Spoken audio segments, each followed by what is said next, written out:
বিসমিল্লাহির রহমানির রহিম। সম্মানিত চাকরি পরীক্ষার্থী ভাই ও বোন, আসসালামু আলাইকুম। আজকে নিয়ে এসেছি সাধারণ জ্ঞান থেকে অতি গুরুত্বপূর্ণ কিছু প্রশ্ন। বাংলাদেশের জাতীয় দিবস ২৬শে মার্চ।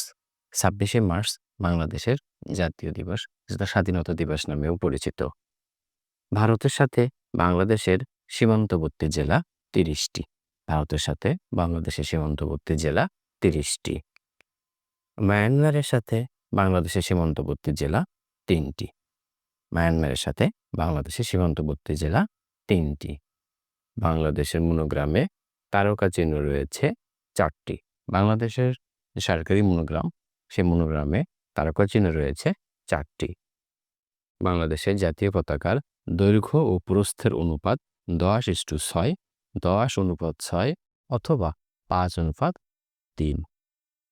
কোন রাষ্ট্রীয় অনুষ্ঠানে জাতীয় সঙ্গীতের বাজানো হয় ৪ চরণ।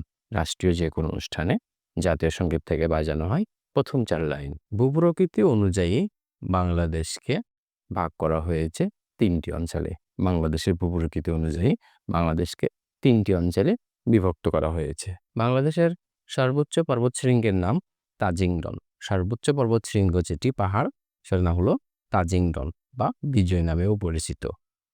বরেন্দ্রভূমি নামে পরিচিত রাজশাহী বিভাগের উত্তর পশ্চিমাংশ। বরেন্দ্রভূমি, গুরুত্বপূর্ণ প্রশ্ন। বরেন্দ্রভূমি নামে পরিচিত বাংলাদেশের রাজশাহী বিভাগের উত্তর ও পশ্চিমাংশ।